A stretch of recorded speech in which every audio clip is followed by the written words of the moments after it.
sido cofundador de la Sociedad de Investigación en Psicoterapia, en fin, ha participado como investigador en la IPA. O sea, yo me atrevería a decir que Juan Pablo en este momento es el psicoanalista chileno vivo que probablemente tiene más contactos psicoanalíticos en el extranjero. Y eso de alguna manera está plasmado acá. Bueno, a mí me gustó mucho el libro. Yo lo recomiendo sin vacilar. ¿Y por qué lo recomiendo? Por las siguientes razones. Una primera razón, que es de carácter formal, es un libro que está muy bien escrito. ¿Ah? Es un libro que se lee con placer. Está bien articulado, no hay lugares comunes, no hay frases cliché, muy por el contrario, uno se topa con pasajes donde las ideas suelen estar fraseadas de una manera original. O sea, ¿qué quiero decir? Digamos, aquí hay un libro que está escrito en un lenguaje que tiene personalidad. Y esto para mí, al menos, no es un detalle menor, no es un asunto puramente estilístico, sino que refleja o da cuenta de que estamos frente a un pensamiento que ha cuajado muy bien dentro de una individualidad. Y eso tiene un impacto en la lectura. Tiene un impacto en la lectura en el sentido de que uno siente una cercanía con el autor cuando no solo está leyendo las ideas, sino que el autor de alguna manera está flotando por entre medio de las ideas. Y eso es la sensación que uno tiene al leer este libro. Con respecto al estilo narrativo, yo creo que el estilo narrativo de este libro es más bien suelto, libre y coloquial. Estos tres elementos ya crean una atmósfera de cierta como liviandad y frescura en la lectura. Y esto no quita que sea un libro poco erudito, por el contrario, es un libro muy erudito, está muy bien documentado, muy actualizado, muy bien informado, pero no cae en la densidad, no cae en la densidad o en el tedio que generan a veces los libros muy densos. Tengo la impresión en el sentido que es un libro que persigue un objetivo más de difusión que ser un libro académico. No se van a encontrar acá con un libro que está abarrotado en citas. Hay citas, obviamente, pero esto es la ajuste necesaria.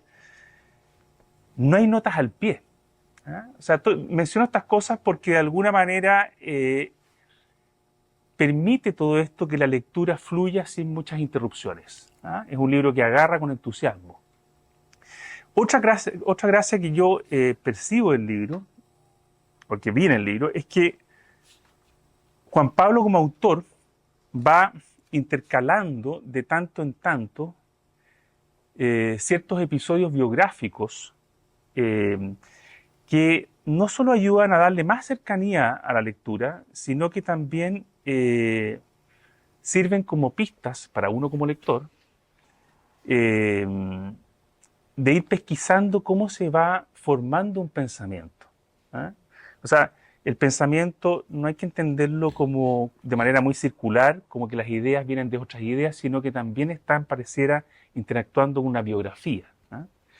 En este sentido yo creo, me atrevería a decir que Juan Pablo acá tiene una postura epistemológica de que las ideas no hay que entenderlas como entidades abstractas, platónicas que están al fondo de la caverna, sino que son cuerpos vivos que interactúan muy de cerca con una historia de vida, con la historia de vida en este caso de quien las piensa. O sea, es importante lo que pensamos, pero también es muy importante desde dónde pensamos. Entonces aquí uno se topa, por ejemplo, con referencias a la adolescencia de Juan Pablo. Son referencias mínimas, dosificadas, pero aparece un adolescente sintiendo incomprensión en su propia familia y que se refugia en la religión. Juan Pablo fue un tipo muy religioso. Aparece la figura de un padre lejano. Aparece también cierta referencia al momento en que Juan Pablo interrumpe su carrera como médico y pasa a formar parte o sea, pasa a hacer la formación de seminarista diocesano. También aparece bastante, obviamente, su pasada y su estadía por Alemania, en la Universidad Ulm, cuando parte a hacer el doctorado. Y claro, efectivamente aparecen sus dos grandes maestros alemanes que incidieron mucho en la formación de su pensamiento, Helmut Thome y Ernst Kegele, que fueron muy importantes y con los cuales él tuvo una relación de estrecha amistad. Ahora, ¿qué es lo que nos entrega este libro en términos de su contenido? Yo diría que, de manera muy general, es un libro que nos entrega una visión panorámica del psicoanálisis, pero específicamente una visión que apunta a las zonas fronterizas del psicoanálisis, o sea, a los bordes del psicoanálisis. Un psicoanálisis que está interactuando con otras disciplinas. Y aquí está justamente la singularidad del pensamiento de Juan Pablo. O sea, podríamos decir que aquí está la gran apuesta de todo el trabajo de Juan Pablo, porque nos vamos a encontrar acá en las páginas de este libro a un psicoanálisis que está en permanente diálogo con otras disciplinas. O sea, un psicoanálisis que está en diálogo con las neurociencias, un psicoanálisis que dialoga con la investigación conceptual, que dialoga con la investigación empírica, con las psicoterapias en general, no solo con las psicoterapias psicoanalíticas. O sea, uno se encuentra con un psicoanálisis que está en permanente apertura, o dicho de otro modo, que está siendo permanentemente escrutado desde otro lugar. Y por último, para terminar, yo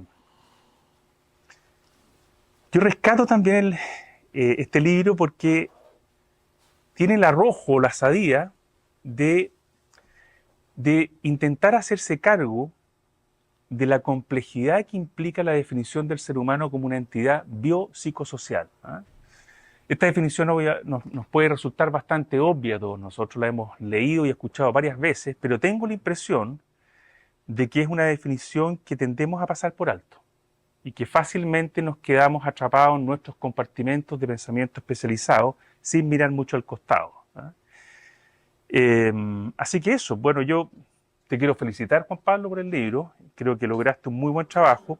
Es un libro que agarra, que entusiasma y que fundamentalmente también tiene otra cualidad, abre el apetito, dan ganas de saber más. Así que bueno, te felicito y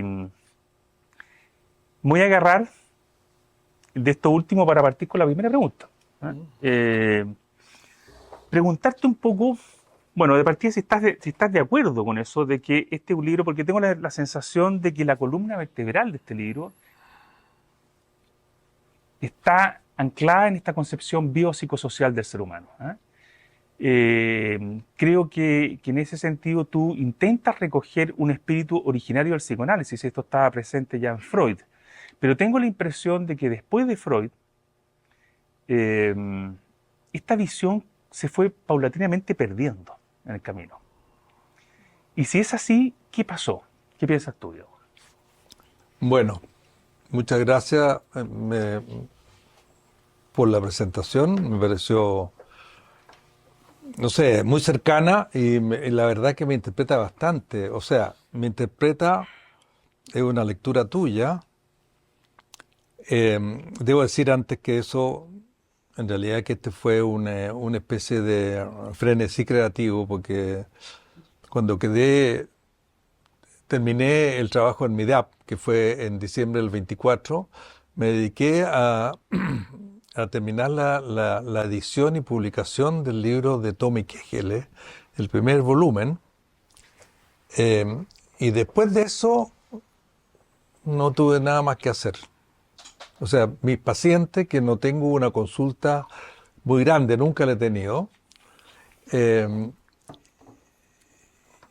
y ahí me bajó mucha curiosidad, porque yo dije, tengo 80 años, cumplí 80 años el 3 de julio del año pasado, hace poco cumplí 81, y me bajó mucha curiosidad de las cosas, porque ahí me di cuenta que mi primer trabajo publicado había sido en la revista de Neuropsiquiatría el año 1976, que era un trabajo que había sido fruto de una situación histórica, digamos, que yo estaba formándome en la clínica y volvió Roa, Armando Roa, y prácticamente echó a todos los profesores míos. Y yo era un becado. Además, yo En esa época, hacía poco yo había estado preso, entonces yo salí cascando igual porque renuncié antes que Roa me llamara. Dije, no, yo me voy con mis profesores. Y ahí me fui a El Salvador, ¿no? Y después nos fuimos al psiquiátrico, esa historia, en fin, etcétera. Bueno, y ese Claro. trabajo fue para ingresar a la Sociedad de Psiquiatría, porque Otto Döhr y Max Letelier o Varela, otros nos dijeron a los becados, ingresen, estaba con Francisco Jordán, y había Patricio Olivo y habían otros más, César Ojeda, ingresen a la Sociedad de Neurología y Psiquiatría. Entonces, yo, inquieto por estos temas, me instalé en el pabellón, creo que es H del fondo, donde estaba Mario Palestini, que era el neurofisiólogo de la época, que había sido, que lo había puesto ahí Mate Blanco, años A. Entonces tuve una conversación como de 2 o 3 meses con él, porque me iba a instalar con él cuando nos tomábamos café y conversábamos sobre este tema del psicoanálisis y el tema de la neurofisiología de ese momento, hasta dónde la neurofisiología podía explicar, o sea, es una inquietud muy Mm, antigua. mm, mm, Entonces, ahí me dijo que Ignacio Mate Blanco, que había sido fisiólogo antes, Ignacio Mate Blanco fue el fundador de la APC, mm, había sido fisiólogo y lo habían enviado a Londres a hacer un doctorado en fisiología, mm, con Sherrington, algo así, no sé. Pero ahí se entusiasmó con la psiquiatría y el psicoanálisis y cambió de rumbo. Le había dicho siempre a él, Mario, la psiquiatría es el diálogo entre la palabra y la neurona. Esa era, digamos, la consigna. mm. Bueno, pero después, eh,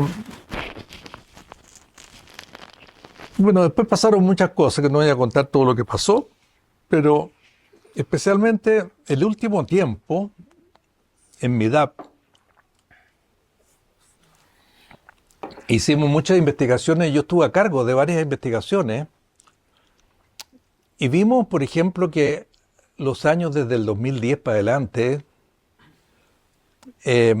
había un aumento sistemático de la sintomatología depresiva en la población, medida por el termómetro todo el COES, una serie de investigaciones estaban mostrando que aumentaba y bajaba. Entonces nosotros empezamos a ver que eso se correlacionaba, fue una intuición. Trabajábamos con gente, con sociólogos, con antropólogos, entonces la verdad es que ellos estaban preocupados de otras partes y conversábamos mucho. Esa variación es una especie de sobrenadante que existe porque en ese momento, el año 2017, había un 16% de sintomatología depresiva Mm, en el mm, país, mm, era ya un 20% más del mundo, mm, y la depresión clínica era un 6%. ¿Ah? Y esta cosa subía y bajaba así, te fijas. Entonces los sociólogos dijeron, no, esto no es depresión, esto es malestar social.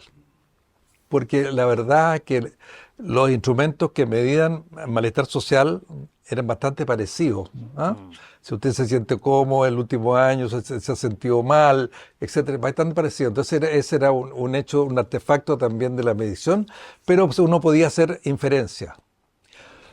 Entonces, ahí nos empezamos a dar cuenta que había un tema muy complicado y a la vez descubrimos, en realidad, con mucha fuerza, la verdad, descubrimos que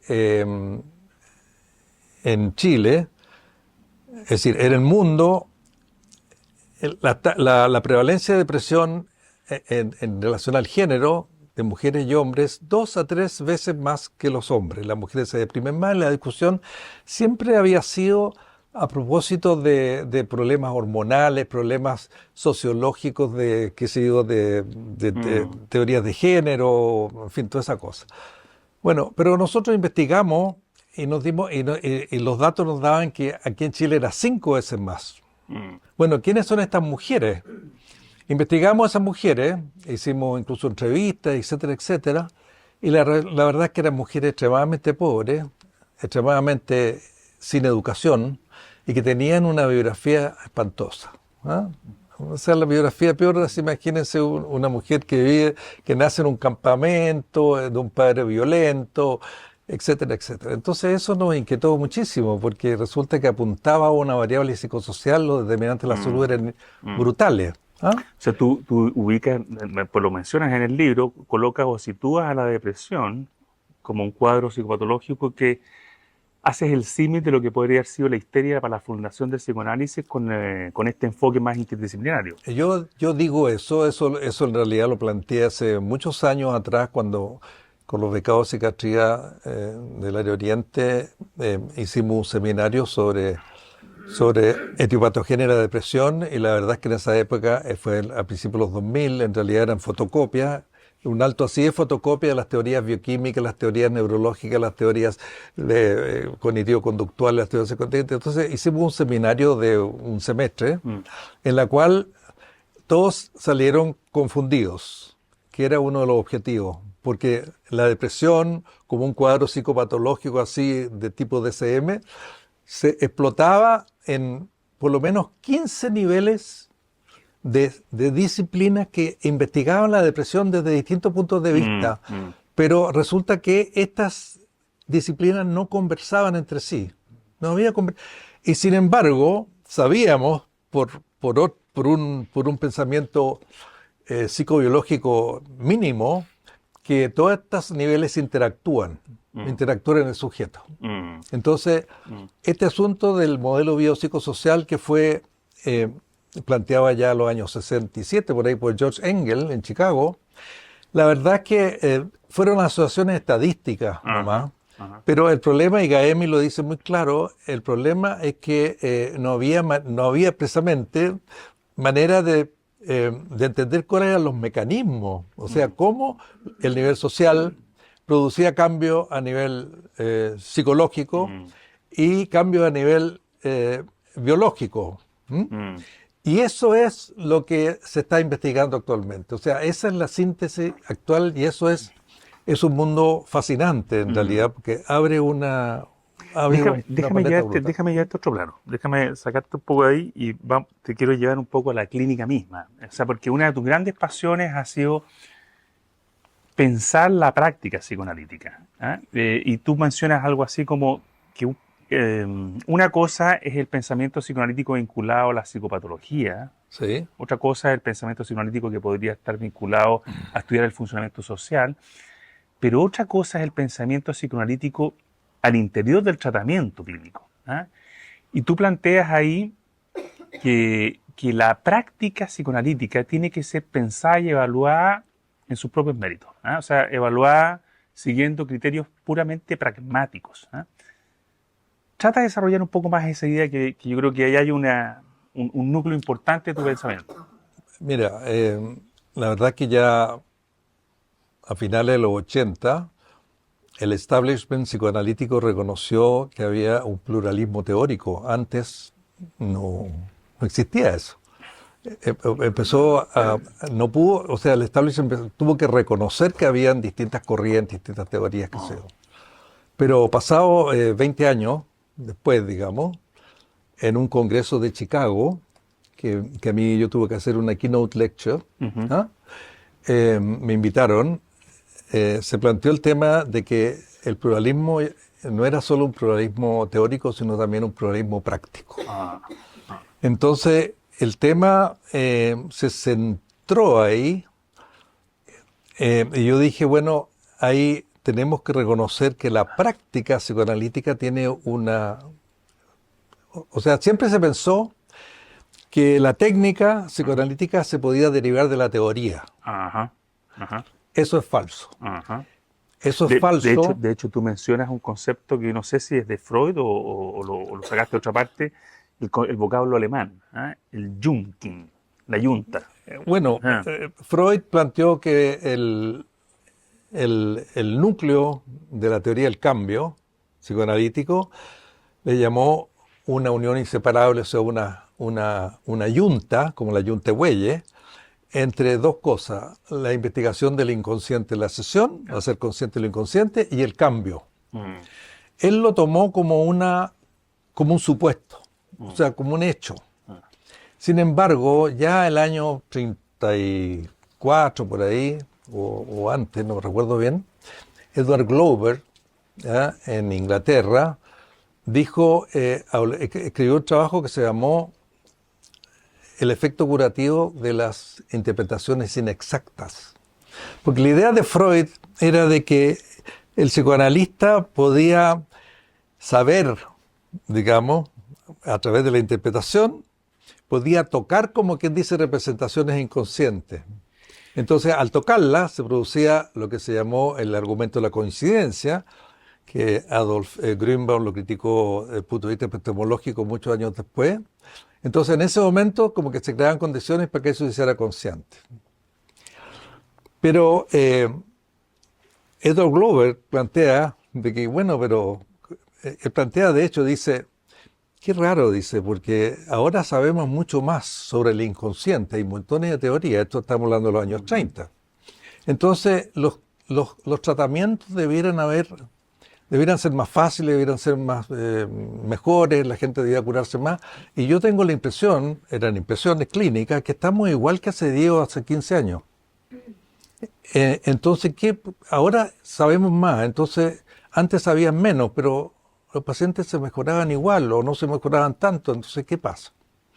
Entonces ahí apareció, José Blecher dijo lo mismo, habló de la diferencia entre los efectos mayéuticos, que llamó, o sea, y los efectos curativos. El último trabajo, en 1970, fue publicado y fue comentado por Lieberman en el mismo sentido, diciendo que necesitamos indicadores. Ajá. Entonces, el tema, lo que plantea Tommy Kegele, es que dice, para investigar procesos psicoanalíticos, incluso para trabajar en la clínica, tenemos que estar muy atentos a cuál es el efecto de nuestras intervenciones.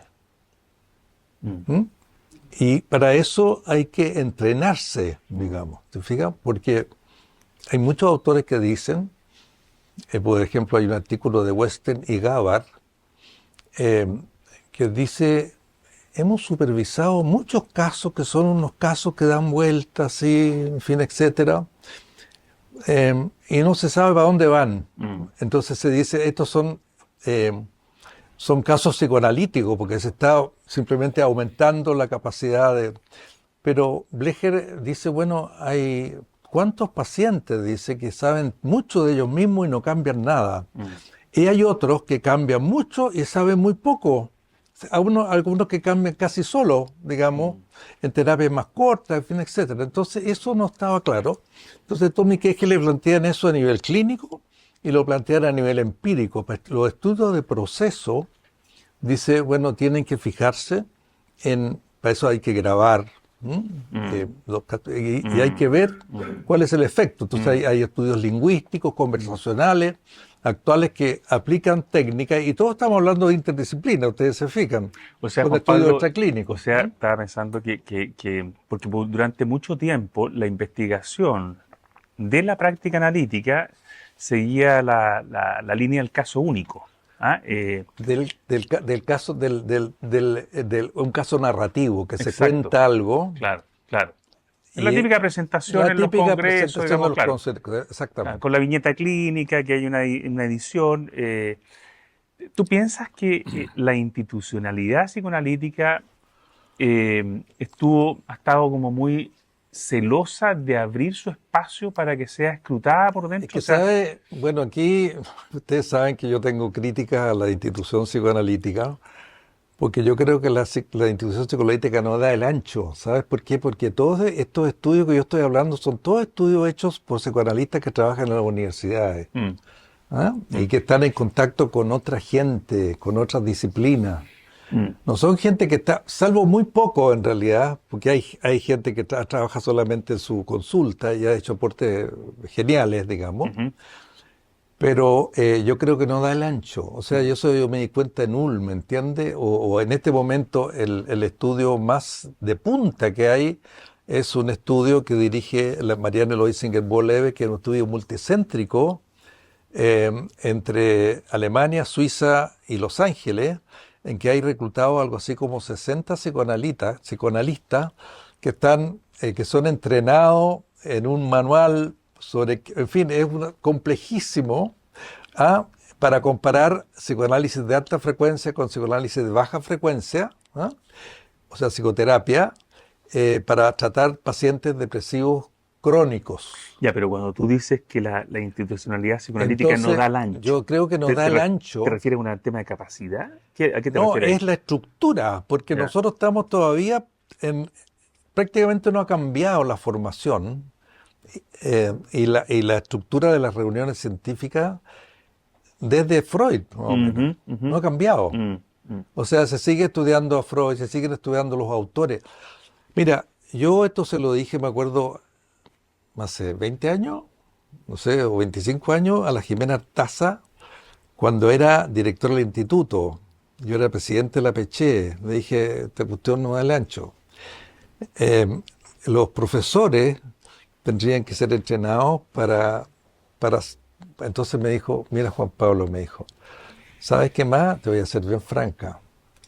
Yo creo que nadie es capaz de hacer un currículo como tú lo estás pensando. Ninguno de nosotros o de nosotras. ¿Ah? Eso me planteó en esa época. Yo, la verdad, francamente, no creo que haya cambiado mucho el tema. Pueden haber intentos y qué sé yo, pero implica, o sea, mirando lo que pasó conmigo, o sea, mi formación, y eso habla un poco de mi ambivalencia con la cercanía. Yo estuve muy cercano a la institución psicoanalítica, pero ya desde a partir del año 2000 empecé a meterme de frentón en esto, en realidad de antes, pero volví porque sentí que en Chile había que desarrollar esto de alguna manera y formamos el doctorado en psicoterapia, en la cual ahí se formaron personas como la Paula Dañino, que llegaron con ideas psicoanalíticas, y hay muchos, yo hice una encuesta, y en realidad el 60% de las personas que hacían su formación, o sea, el doctorado, eran personas con formación psicoanalítica, digamos, psicodinámica, ¿no? Entonces usaban conceptos psicoanalíticos. Por ejemplo, Javiera Duarte hizo un estudio muy lindo, cualitativo, acerca del tema de los momentos de encuentro, ese concepto psicoanalítico de Stern, ¿no?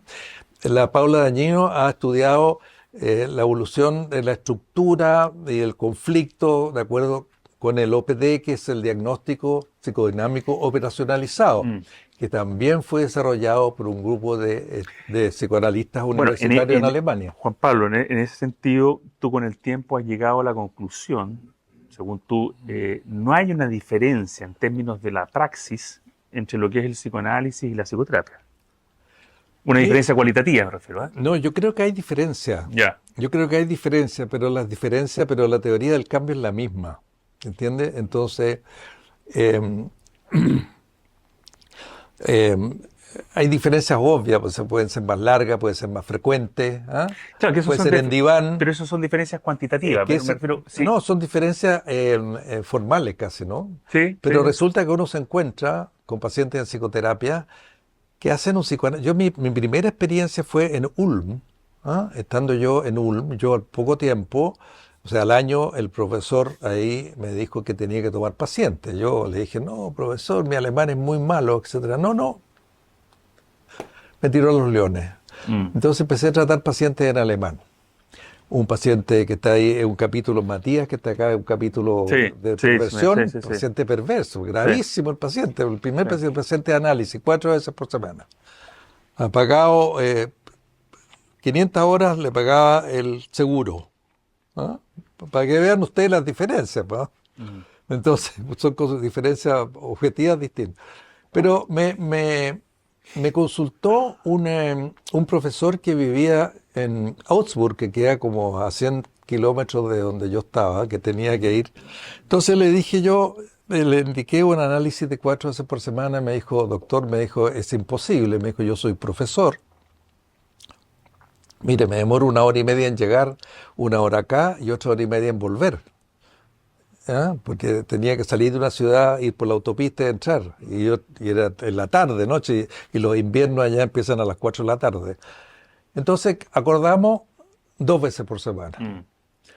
Eso dijo que sí. Y ese paciente en 3 años y medio, 4 años, hizo un proceso psicoanalítico impresionante. Porque fue análisis de la transferencia, analizábamos los sueños. Mira, le puedo contar detalles, pero la verdad es que créanme nomás, porque no puedo. Entonces ahí me di cuenta que esta cuestión de la frecuencia dependía de otras cosas también. ¿Se logra una especificidad? Tú dices que se logra una especificidad en el proceso psicoanalítico que lo podría distinguir de un proceso terapéutico. Mira, yo creo que los indicadores ustedes saben aquí, Marianne Krause hizo una investigación cualitativa sobre el proceso psicoterapéutico. Tomó terapias de muy distintas tipos, terapias dinámicas, terapias cognitivo-conductuales, qué sé yo, e hizo un estudio cualitativo de como 14 pasos, digamos, que tiene que dar una persona para sanarse, por así decirlo. Ese modelo se aplica perfectamente a cualquier terapia. Mira, ¿sabes lo que pasa? Es que el psicoanálisis, por este afán de diferenciarse, Ajá. Sí. se aisló totalmente Sí. y todos los estudios muestran de que nosotros hacemos psicoanálisis, pero hacemos muchas más cosas además que no le ponemos nombre. Sí.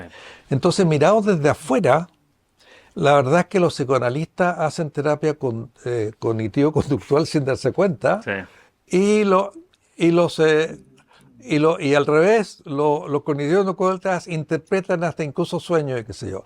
Antonio, tú hiciste una terapia, mezclaste la terapia que te dije que era de tercera o cuarta generación. Bueno, te atreviste a hacer un modelo que parte de esto, ¿te fijas? Kemper hacía lo mismo también. Hacía lo mismo, vino para acá y, por ejemplo, pacientes con anorexia nervosa, les decía, mire, yo la atiendo, por ejemplo, lo estoy atendiendo, la atiendo 2, 3, no sé cuántas veces por semana, depende, pero vamos a limitar. Si usted baja de 40 kilos, no la voy a atender. Entonces se pesaba cada vez que entraba si bajaba de 40 kilos no la atendía. Eso no es psicoanalítico, ¿o no? Digamos, no tan... O sea, de alguna manera somos más psicoterapeutas en la intimidad de la consulta de lo que, Bueno, de lo que una siempre de somos. las primeras cosas que descubrió la investigación empírica es que los terapeutas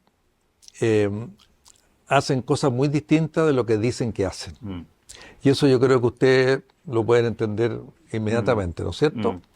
O sea, presentamos papers o presentamos casos y tenemos un enorme sesgo y sin darnos cuenta o dándonos cuenta a medias, digamos, presentamos lo que creemos que puede ser compatible con ciertas ideas y rápidamente nos vamos a tal autor, a tal otro autor, a tal otro autor. Entonces la práctica queda escondida detrás de eso. Por eso yo digo que hay que investigar la práctica en sus propios méritos y desde ahí ver. Entonces hay una cierta independencia entre la práctica y la teoría.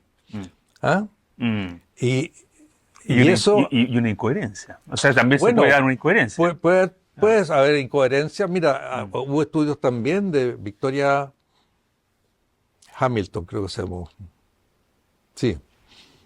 Una psicoanalista investigadora que trabajó con Joe Sandler en el proyecto de la Hampstead Clinic en esa época, sobre trauma, algo así. Bueno, pero ella investigó con entrevistas y básicamente con entrevistas, y con una entrevista en profundidad a psicoanalistas de los 3 grupos de la sociedad británica, o sea, los kleinianos, los grupos del medio y los freudianos, psicoanalistas de Nueva York y psicoanalistas de California. Y mostró, en realidad, de manera bastante fehaciente, bastante clara, que todos se decían, yo soy cojutiano, yo soy kleiniano, yo soy de grupo intermedio, qué sé yo, que a veces eran mucho más parecidos. Un kleiniano, supongo tú, con un con freudiano contemporáneo, ¿eh? Que 2 kleinianos entre sí. O sea, la adhesión a una escuela no decía mucho acerca de lo que hacían. O sea, por muchos lados, se llegó a eso, ¿te fijas? Yo, Entonces, el interés del libro también está muy centrado en la clínica. sí, sí, por eso Nunca- por eso te llevé para allá. Ya, Está muy centrado en la clínica. Entonces me acuerdo una de las cosas que tú mencionas que me dejó reflexionando. Tú hablas en algún momento de la idealización de lo inefable. ¿Ya? Encontré interesante, digamos, porque me recordó un poco mi propia formación psicoanalítica, que uno comúnmente escuchaba a los psicoanalistas mayores de que la experiencia psicoanalítica era inefable, que era casi imposible ser transmitida a través de palabras, solo se puede transmitir a través de la vivencia. ¿Eh? Pero me llamó la atención porque tú hablas de la idealización, una cosa es lo inefable, pero otra cosa es la idealización de esa cualidad. ¿Eh? Que seguramente debe haber operado como un muro o la experiencia psicoanalítica quedó envuelta en un halo más o menos sagrado de que no se podía entrar ahí, ¿no? es cierto, eso es totalmente cierto. Ah, Eso viene quizás de Bion, no sé, una idealización de Bion también. puede ser, digamos, claro. ¿No? Sí, Porque sí, él sí. hablaba de que era inefable, que el momento realmente de contacto emocional, Hay una cosa entonces uno mística, llegaba claro, después claro, de eso, la claro. consecuencia, pero eso no se podía captar. Sí. Y es ahí algo que es cierto, eso es verdad. Esos Ujú, son los momentos de encuentro. ujú, Todos tenemos esa experiencia, yo creo, trabajando con mm. pacientes. Pero eso no quita ni pone. Eso, claro, eso impide, también le da otra Se, característica a se esto que era un cerrojo. ¿Te baja la fijas? cortina, claro. Los psicoanalistas no se atrevían a mostrarse, no se mostraban. O sea, probablemente tú te mencionas algo ahí que también es interesante, que en el fondo la identidad psicoanalítica, la identidad de la práctica psicoanalítica está muy vinculada al uso de la interpretación. O sea, que la interpretación puede estar muy sobrevalorada como instrumento técnico. Bueno, pero fíjate, incluso toda esta cosa de la psicología del yo, de clarificación, señalización y qué sé yo, que eso no son interpretaciones, pues, al final está la interpretación, ¿te fijas? Ajá. Entonces resulta que uno hace un uso gigantesco en realidad de estas fases anteriores, pues, ¿te Mm, fijas? mm, Eh, de apoyo, evidente, valida muchas veces. Esa fue uno de los aportes de Cojut en realidad. mm, mm, Que esto que llamaba, creo que los Bauer, no eran los Bauer, se volvió Bronstein, no me acuerdo bien. Ya, hablaban de la interpretación validante, ¿m? Que era una interpretación que se le decía, o sea, usted sabe que Kohut, digamos, tenía esa postura diferente de la de Cambridge, tuvo una controversia ahí acerca de cómo tratar pacientes. Ahora, también venía la pregunta empírica de si no estaban hablando de distintos pacientes. mm, Porque también se dijo, a lo mejor los pacientes de Kemper eran pacientes mucho más narcisistas para el lado más maligno, digamos, más para abajo, y los de mm, Cojut eran narcisistas más altos. mm, mm. Entonces, pero en fin, Otra pero cosa, sí, mira, otra cosa que a propósito de esta disociación que tú hablabas, que bueno, ya la conocemos, esta disociación entre lo que se dice que se hace y lo que realmente se hace, yo me preguntaba si esa disociación empiezan a ser de manera natural, ¿ah? De que de alguna manera, o sea, a propósito de la técnica adaptativa que promueven tus maestros alemanes, digamos. O sea, que eso se empezó a dar de manera natural porque cuando uno está con el paciente en la consulta, al final uno se va adaptando a la singularidad del caso.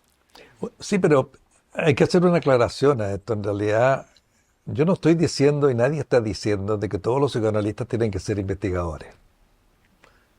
La mayoría de los psicoanalistas son clínicos. Ujú, Obvio, y está muy bien. Yo estoy hablando de la investigación como un motor para el desarrollo del psicoanálisis, la investigación conceptual. sí. Estas son cosas muy modernas en realidad. Los primeros trabajos sobre qué es lo que es la investigación conceptual son del 2003. Mañana lo vamos a leer. ¿Ah? ¿Te fijas? Entonces son bastante recientes. Ujú, ¿Ah? Y hay uno del 2024 también, que también lo van a leer. ¿Ah? Eh, ujú, ujú, O sea, ojalá lo hayas leído ya. ujú, Ya, bueno. mm, Entonces, entonces son cosas muy recientes, ¿eh? Y ahí en esos trabajos, te fijas, se habla sobre estos estudios multicéntricos que incluso usan una serie de instrumentos de investigación como la resonancia magnética funcional, una serie de otras cosas que yo ni siquiera sé, pero que estudian la conectividad cerebral y una serie de instrumentaciones y métodos de estudio que están buscando indicadores biológicos, todo en pacientes depresivos crónicos, ¿no? Y el paciente depresivo crónico porque es la patología más prevalente. Yo no te contesté esa pregunta. Y yo dije que la integración del psicoanálisis, la vuelta, la segunda oportunidad. Yo di una charla en la Asociación Psicoanalítica Alemana que fue muy explosiva en realidad, porque se asustaron mucho y dijeron que yo lo estaba provocando. Esto fue el 2017, 2016. Y yo dije la segunda oportunidad, looking back, sí, mirando el futuro con una mirada hacia atrás, algo así. Entonces dije, bueno, estamos en un momento crucial que es la segunda oportunidad. La primera oportunidad fue la que tuvo Freud y la verdad es que tuvo toda la razón porque Freud tuvo intuiciones geniales de la integración entre el cerebro y la mente, pero en esa época la neurociencia estaba en pañales, ni siquiera se había terminado el estudio macroscópico del cerebro, se estaba descubriendo la sinapsis y la neurona. Es imposible, ¿te fijas? Ahora, con el neuropsicoanálisis crece y ya tiene incluso una formación aparte, que no es de la IPA. ¿Ah? Te fijas, así como Fonagy, la terapia basada en la mentalización tiene una formación aparte. Kemper tiene una formación aparte. Y que no, al principio Kemper decía que había que ser psicoanalista para hacer la terapia, en esa época no me acuerdo cómo se llamaba, central a la transferencia que se llama ahora, pero después apareció una formación en terapia para personas que no han hecho la formación psicoanalítica. Entonces, ese es otro hecho, te fijas que desde adentro están surgiendo. Bueno, ahí fue clave tu lectura de Eric Kandel, digamos. Bueno, claro, Eric Kandel fue muy importante, porque Eric Kandel, yo era profesor en ese momento estaba director del Departamento de Psiquiatría y Oriente cuando salieron los trabajos de Kandel, era el premio de Fisiología y Medicina en los años 2000, y pasó una cosa muy divertida, porque me empezaron a llamar del ICBM, del Instituto de Ciencias Biomédicas, para que fuera a dar charlas y a conversar con los científicos de allá, porque dijeron, sí, algo pasará con el psicoanálisis, ¿entiendes? Si resulta que a un gallo le dan el premio Nobel, por eso. Y ahí él tiene dos trabajos clave, uno el 89 y otro el 99 y el 2000, uno sobre una crítica general a la psiquiatría y el tema de la neurociencia, en fin, etcétera, desde su punto de vista, digamos, de cuando él probó que los cambios ambientales producían cambios cerebrales en un caracol, pero lo pudo probar y los cambios eran eran cambios epigenéticos.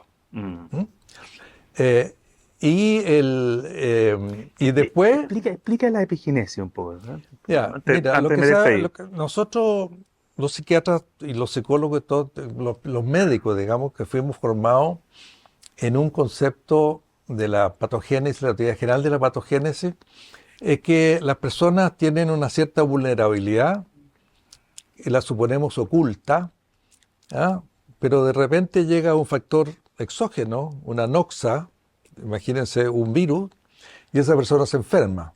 Pero de 100 personas, se enferma uno, se enferman 5, se enferman 10, pero los otros no se enferman. Entonces los médicos decían, no, esto es la vulnerabilidad. Algunos tienen una predisposición y otros no. Eso lo podemos entender, ¿no es cierto? Entonces se decía, básicamente, esto es genético. Pero lo que sabemos ahora, y esto es un tema que también se descubrió en los últimos 30 años, es que los genes, la interacción entre genes y medio ambiente es permanente desde el feto. ¿Qué significa eso? Que el ambiente empieza a modificar la expresión de los genes. Cuando nosotros hicimos un estudio, bueno, yo me dediqué a la epigenética, en el último tiempo hicimos estudios de epigenética en mi edad, con Yamil Quevedo, con otras personas, con la Caroline Leighton, en fin, con Alberto Boto, porque no teníamos ninguna posibilidad de acceder a resonancia magnética funcional. Yo traté de averiguar en la Católica, era imposible, era carísimo. O sea, estos estudios que se hacen en Alemania son carísimos, o Inglaterra. Entonces dijimos, bueno, pero veamos la epigenética, porque ese es un impacto del medio ambiente. Si el medio ambiente produce una clausura de la expresión de algunos genes, y resulta que nosotros investigamos cuáles, habían como 97 genes, o polimorfismo, en fin, no les voy a explicar demasiado porque es una cosa muy técnica, que se habían estudiado en relación en la psiquiatría, digamos, en relación con enfermedades mentales o con variables, que se llamaron los genes prosociales, que tienen que ver con lo relacional, el intercambio. Entonces, hay un gen, el FK5, no sé cuántito, ya ni me acuerdo cuál es el fin, etcétera, que tiene que ver con la regulación del estrés. Entonces, ahí con Yamil Quevedo, esa fue su tesis doctoral, hizo un estudio piloto que ha sido bastante citado, pero piloto, porque resulta que habían 5 en ese momento, estoy hablando hace 8 años, habían 5 estudios nomás de estudio epigenético en seres humanos, porque resulta que lo había dicho Candel, era en un caracol, entonces pasar del caracol al ser humano es bastante más complicado. Entonces se nos ocurrió hacer un estudio piloto, 16 adolescentes limítrofes con alto índice de depresión, y le medimos el trauma temprano. Esa es otra cosa que descubrimos que fue un impacto brutal, porque nos dimos cuenta, y esto está totalmente documentado por estudios internacionales, que alrededor del 70% de la causación de los trastornos mentales, el 70% tiene que ver con el trauma temprano. ¿Y qué pasa con el trauma temprano? Suponte tú, bipolaridad y trauma temprano, fue la tesis de Ulises Río, que yo le dirigí, un psiquiatra de Valparaíso.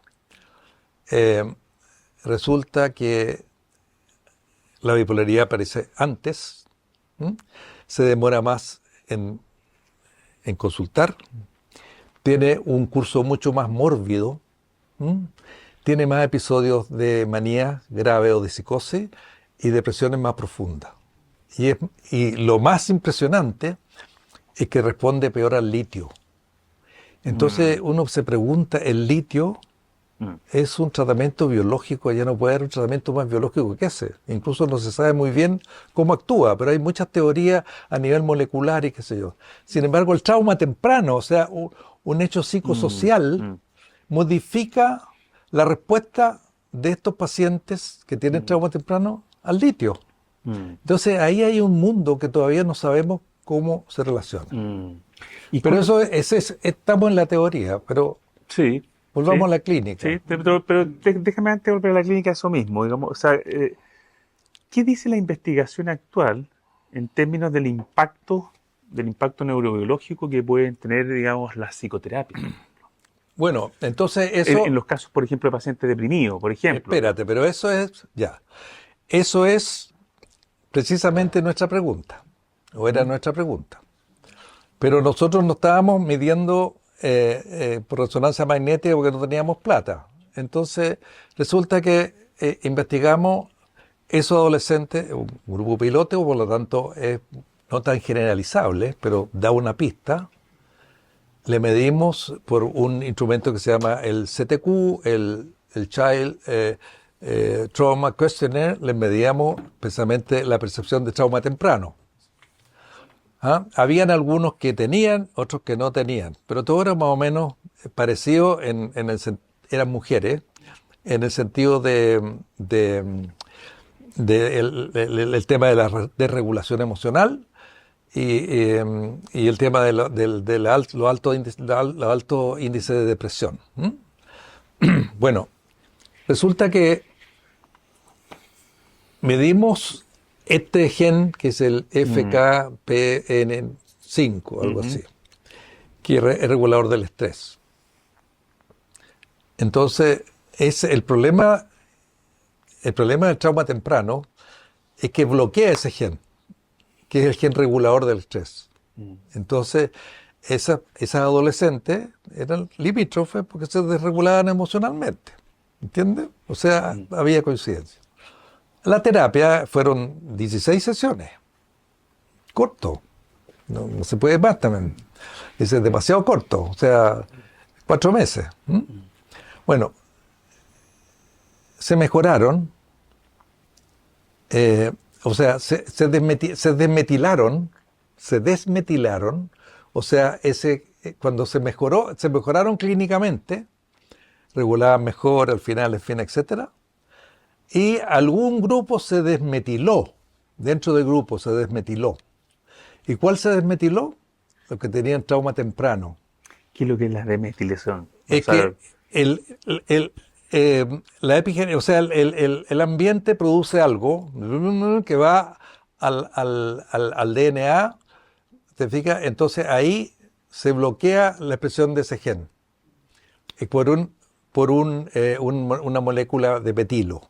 Entonces queda como que si a la cerradura de una llave le pusieron un chicle. ¿Te fijas? Entonces no puede expresarse. No se expresa. Entonces, ¿te fijas? La genética no se puede entender sin la epigenética. Y la epigenética es brutalmente importante.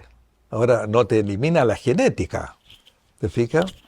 Pero te la relativiza, ¿te fijas? Y permite actuar. Ahora, también hay estudios del impacto del trauma temprano aquí en la estructura, la conectividad y la funcionalidad del cerebro. Bien impresionante. Y estos son estudios que no han sido hechos por psicoanalistas, han sido hechos por neurocientíficos, pero parece que fueran hechos por psicoanalistas. Porque a mí me llega a dar no sé qué, ¿sabes por qué? Porque digo, como que el psicoanálisis se está siendo redescubierto por los neurocientíficos.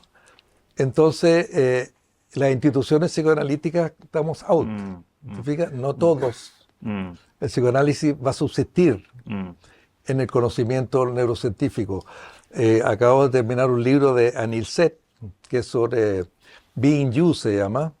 O sea, el origen de la vivencia del yo, o sea, sobre la conciencia, que además están estudiando en este momento, comparando. Si la gran pregunta de la inteligencia artificial es si la inteligencia artificial eso puede llegar a ser consciente o autoconsciente. Y no se ponen de acuerdo porque no saben qué es lo que es la conciencia. Entonces llaman a neurocientíficos. Entonces Anil Seth en el Washington Post salió la semana pasada, estuve leyendo ese artículo, hablaba sobre esto. Y Anil Seth, en realidad, en su libro, él no es de tradición psicoanalítica ni nada, pero en su introducción dice, tenemos que reconocer que Freud fue un genio, porque él fue el primero que dijo que el 90 y tantos %, algo así, digamos, de la mente es inconsciente. Y de ahí sigue. ¿Te fijas ahí? Juan Pablo, déjame llevarte una cosa más personal, digamos. Tú has sido un sujeto, un pensador poliinstitucional, siempre has estado en varias instituciones al mismo tiempo, en este esfuerzo como integrativo de poder integrar esta mirada biopsicosocial del ser humano. ¿Te ha significado un grado de fragmentación? ¿Has sentido un grado de fragmentación así personal? Por cierto, ciertamente ha sido mi gran problema, digamos, que me he sentido como, bueno, también lo dice Fonagy, dice que estar en esta posición es como estar en el limbo y es como agarrar ortigas, porque los clínicos nos ven como poco clínicos, digamos, y los investigadores nos ven como muy clínicos y poco investigadores, porque la investigación en psicoanálisis recién está descubriendo un lugar, porque la investigación era muy cuantitativa. Fíjate, entonces, el desarrollo de la investigación cualitativa, ahí es donde el psicoanálisis puede sentir mucho mejor. Es que vienen de la misma tradición, la tradición hermenéutica. La primera investigación, claro, los casos de Freud, de ahí nace la investigación cualitativa. Claro. Todos los que hablan sobre esto, hablan sobre eso. pero no se siguió desarrollando porque hay investigadores cualitativos enormes que toda una distintas técnicas de investigación, entrevistas en profundidad, una serie de otras cosas, ¿no? O sea, el psicoanálisis yo creo que tradicionalmente ha tenido una resistencia mayor al positivismo, digamos, que viene de la investigación empírica. Yo el año 90, cuando venía llegando de Ulm, Omar Arrué, que era presidente de la Asociación Psicoanalítica, me dijo, mira, nos pidieron que mandáramos a alguna persona al Congreso FEPAL en Río de Janeiro a un panel que se llama Investigación en Procesos Psicoanalíticos. Y yo había hecho mi tesis doctoral en Investigación en Procesos Psicoanalíticos. Entonces, ¿podrías ir tú? Yo dije, bueno, vengo llegando, qué sé yo, bueno, pero voy a ir. Fui para allá, yo no conocía a nadie, porque venía llegando, había estudiado acá y ni siquiera me había graduado. Y partí para allá. Y me encontré con dos viejos, así, qué sé yo, y que cada uno dio su cosa y yo dije, mire, yo voy a ser muy escueto en realidad, porque para investigar el proceso psicoanalítico primero tenemos que ponernos de acuerdo cuáles son los datos primarios. Pueden ser las notas del psicoanalista, puede ser esto, puede ser los videos, puede ser lo que sé yo. Después tenemos que ponernos de acuerdo cómo vamos a recoger esos datos, porque vamos a tener muchos datos, muchas sesiones, cómo los vamos a indexar y cómo los vamos, en fin. Entonces empecé a sentir un malestar en el grupo. Y al final me empezaron a gritar, de verdad. Empezaron a gritar y empezaron a decir de que yo era un fascista, que yo estaba matando la poesía en el psicoanálisis. Me dijo, es como si usted fuera en un yate o en un barco y está la luna ahí, está con una mujer que es su enamorada, y en vez de hablarle, no sé, sobre el amor, le habla sobre, mira, aquí hay agua H2O y aquí la luz, no sé qué. Entonces otro gallo me dijo, tú te tragaste a Pinochet entero. Y yo dije, aquí caí en la brecha tectónica que habla Fonagy. Fonagy le pasó lo mismo. Es mucho más grave, en realidad, pero no voy a contar detalles. Mucho más grave le pasó lo mismo. Pero en ese sentido el psicoanálisis pareciera haber estado más vinculado a ese mundo, o sea, claro, el mundo de la entonces dimensión resulta artística. que yo creo que, mira, una de las cosas que me pasó a mí fue que yo fui a Ulm precisamente porque yo pensaba que había que acercar los lenguajes de la neurociencia con la hermenéutica psicoanalítica, pero que era muy difícil, esto estamos hablando de los años 80. Entonces yo dije, tenemos que agregarle algo de positivismo y de empirismo a la hermenéutica. O sea, algo que podamos comunicarnos entre nosotros, que pudiera ser que no tan con tanto sesgo y tanto que sé. Y había un grupo en Alemania, bueno, yo postulé y me fui para allá y ahí hice la cosa, ¿te fijas? Pero eso es lo que yo pensaba en esa época y lo sigo pensando. Ahora, el último trabajo de la Marianne Loisink-Bollever del año pasado dice el psicoanálisis en la pluralidad, en el mundo plural de la ciencia.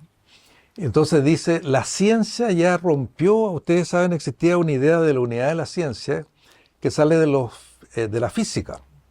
Yo tuve un diálogo hace años con el Andy Gomberov, el físico, y yo, psicoanalista, y hablando sobre estas cosas. Entonces él decía, bueno, pero yo no pierdo la esperanza de que finalmente todo se pueda reducir a leyes físicas. Entonces le dije, bueno, pero es que eso claro, eso era lo que pensaba incluso Freud. Porque Freud se formó con Helmholtz y con Brücke, en realidad, y él pensaba eso, por eso hizo el proyecto. Y curiosamente ahora, Mark Solms piensa lo mismo. Mark Solms piensa de manera, porque ha recurrido a un neurocientífico muy genial que se llama Carl Friston. Cuando yo lo escuché la primera vez en Frankfurt no entendí nada. Que él precisamente habla del tema, rescata el concepto de energía libre. Y entonces entre los dos lo aplican a la homeostasis y toda la cosa y todo el tema del proyecto, en fin, etc. Bueno. Pero yo efectivamente creo que necesitamos más positivo, más diálogo con los demás. Y para dialogar tenemos que aceptar de que ellos tienen algo que decir. Entonces, un concepto que se lo aprendí a César Ojea, que es el tema de la alfabetización epistemológica. O sea, tenemos un problema, la depresión, por ejemplo. Ajá. Tú lo ves desde allá, yo lo veo desde acá, pero explícame qué es lo que puedes decir tú y en qué punto encontramos alguna pregunta que tú no puedes responder y quizás te la pueda responder yo desde mi lado. ¿Ah? Y ahí como que recurres al lenguaje de la fenomenología, digamos, como una salida, como una... Lo que, llevarlo al plano más descriptivo, digamos. mira, lo que pasa que efectivamente las teorías rápidamente se desprenden de donde, por eso también hablo de epistemología encarnada. Sí.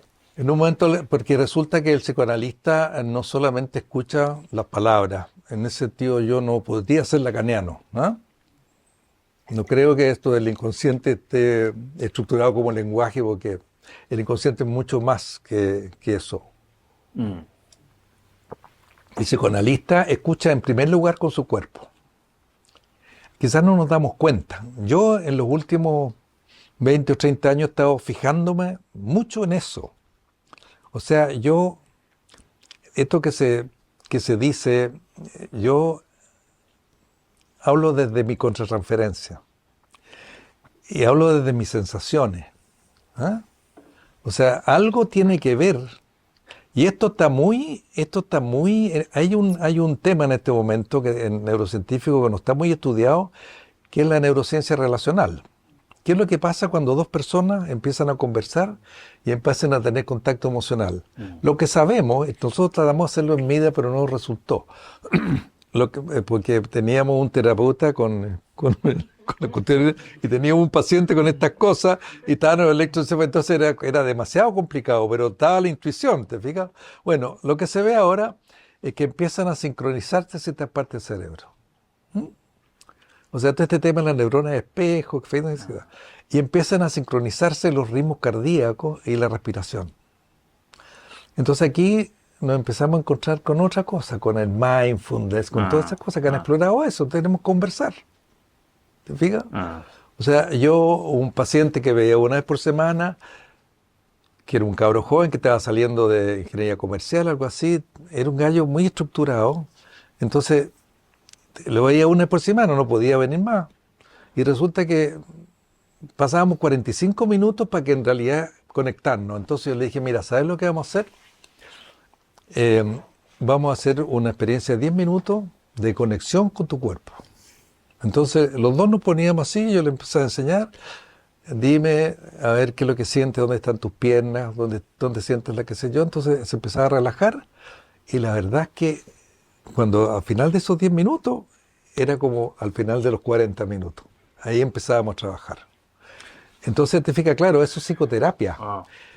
O si tú quieres, da lo mismo. En realidad que a mí ya me da lo mismo, porque me interesa, tengo objetivos estratégicos y tengo tácticas, ¿te fijas? Tus interlocutores generalmente están fuera de la institución psicoanalítica. La gran mayoría de tus interlocutores. Mis interlocutores, en realidad, sí. Pero los interlocutores internacionales son todos psicoanalistas, pero que trabajan en la universidad, como te digo. Sí. O sea, has tenido mucho más acogida en el extranjero que en el país, digamos. Probablemente. Pareciera, ¿no? Probablemente, sí. Tú has sido, digamos, Juan Pablo, un crítico fuerte dentro de la institución psicoanalítica. Tú escribes, ocupas la palabra el incilio, como que se ha sentido un exilio desde adentro. Muchos han estado en ese lugar antes que tú. Muchos de ellos se han apartado de la institución. ¿Los has pensado en algún momento? Bueno, yo me aparté. O sea, me aparté los últimos 15 años. Y yo tengo la impresión de que estáis muy adentro. Es que no me he ido nunca al psicoanálisis. Al contrario, me llamó la atención que cuando escribí este libro, que te digo que lo escribí como en 2 meses y medio, porque me bajó una especie de necesidad cuando empecé a leer estas cosas y empecé a descubrir que había ciertas líneas que yo no me había dado mucho cuenta de cómo que tenía sentido toda esta búsqueda así media por los meandros y qué sé yo, por aquí, por allá. Había una idea central, pero que era muy difícil de poner en palabras. Ajá. Y eso fue lo que yo traté de hacer acá. Mm. Ir poniendo en palabras esta búsqueda de integración. Esto yo lo aprendí, mira, cuando estudié teología, fíjense ustedes. En teología, yo me di cuenta que es una... La teología se define como la inteligencia fidei, o sea, por tratar de entender estas cosas inefables. Sí, sí, sí, ¿Ah? sí, sí. Así se Sí. describe, así los teólogos, hay grandes teólogos, grandes intelectuales, ¿ah? Ya, que tienen, imagínense, 2000 años de tradición filosófica y qué sé yo. Y yo en un libro de Karl Rahner, de un teólogo alemán que fue del siglo XX, quizás el más importante, había una frase, porque él empieza a dialogar con Heidegger, y con Gadamer, qué sé yo, en un libro. Entonces empieza a decir, bueno, de manera muy convincente, yo no me acuerdo, nunca más he encontrado la cita, pero la cita era más o menos así. El conocimiento nuevo, la ciencia, progresa en la frontera de las disciplinas. En la frontera de las disciplinas se producen encuentros. Además, hay un teorema de Kurt Gödel, un húngaro que es un matemático, en la cual dice, desde el punto de vista lógico, que todos los sistemas lógicos son abiertos, se basan en premisas que no prueban. ¿Fija? Bueno, Freud, el tema del Jungtim, no lo probó, sino que se basa en eso y ahí empieza a construir. Entonces Tommy Kekele y otros le dicen, bueno, ya veamos si eso es verdad o no. ¿Ah? Veamos si es verdad o no. ¿Te fijas? Y ahí aparece toda una línea de investigación. Bueno, y entonces eso me probaba a mí. Entonces todas las disciplinas se juntan en algún momento, porque el conocimiento es fragmentario. O sea, todo este asunto de las disciplinas existen porque se han ido creando a lo largo de la historia. Ajá. No existían diferencias antes, ¿te fijas? Entre la neurología, la psiquiatría, qué sé yo, pues medicina y la física. Imagínate, se van creando disciplinas. La física, el físico teórico, el físico experimental, el físico cuántico, en fin. Y se van aislando. Todos se van aislando porque no pueden. Entonces, este es un intento, como tú dijiste, una especie de autobiografía de mi búsqueda. Sí, ¿no? claro. Bueno, ahí hay una frase que tuvo que es bien bonita en realidad y yo creo que representa eso que estás describiendo, que a propósito de lo que pasa en los bordes, que se genera esta tensión entre las disciplinas, porque en muchas disciplinas entre ellas se repelen un poco, ¿verdad? Entonces se genera esa fricción donde surge la chispa. ¿Ah? Yo creo que, claro, Claro, es ahí lo se mismo, fabrica algo. es lo mismo. Claro. O sea, pero ahí surgen nuevas ideas y de ahí surgen soluciones novedosas. Eso le pasó a Fonagy claramente. Fíjense que Fonagy ha creado una cosa tan impresionante. Yo soy bien amigo de él, desde el año 89. Fíjate la actitud, estábamos en una supervisión psicoanalítica en la Selva Negra. Y a mí me invitaron a participar en esa supervisión. Yo ya había escrito algunos artículos y ya empecé a ser conocido en Alemania. Entonces me empezaron a invitar. Y me invitaron a esa supervisión a asistir. Y venía la Anne-Marie Sandler, la psicoanalista inglesa, con un joven recién egresado que se llamaba Peter Fonagy, a presentar un caso de psicoanálisis infantil. Y ahí había un tema que lo único que recuerdo yo de ese caso era que el niño de repente que tenía como 8 años le hacía así, ¡ta! Entonces, pone que sí. Entonces él le dice, ¿qué crees que me pasa a mí cuando tú me haces eso? Entonces yo le pregunté, el año pasado le pregunté si era algo así, sí me dijo, porque ese era como un chispazo de la mentalización. Entonces él empieza con la teoría del apego y empieza también, un gran conocedor había hecho su tesis de grado o su doctorado en neurociencia. Él.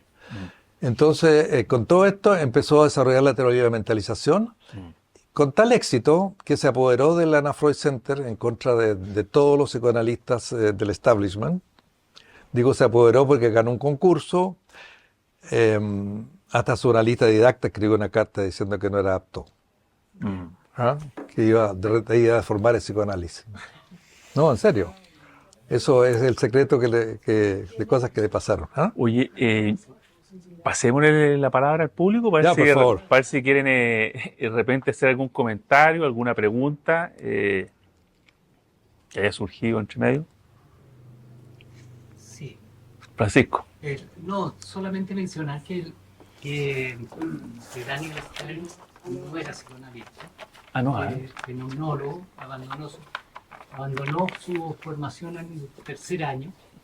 ¿Quién era, perdón? Daniel Stern. Daniel Stern del grupo de El Daniel Stern. El grupo de Boston, sí. ¿Ya? El momento de encuentro es el resultado de una investigación fenomenológica, ¿No? Y la persona que tú mencionaste del doctorado, que estudió el momento de encuentro, esta psicóloga, yo la conozco también. La Javiera Duarte. Sí, la Carolina trabajó con la entrevista microanalítica. Exactamente. Fenomenológica. Exactamente. Bueno, pero eso... Sí, toda la razón. Antonio, a ver. Muchas gracias, muy interesante. Quería hacer una pregunta. El libro es de la mente alma. Sí. ¿No? ¿Podría hacer alguna reflexión respecto Ya, te la voy a hacer porque te voy a hacer porque yo la justifiqué esto de lo tengo escrito acá, pues, bueno. Sí, mira, no, es corto.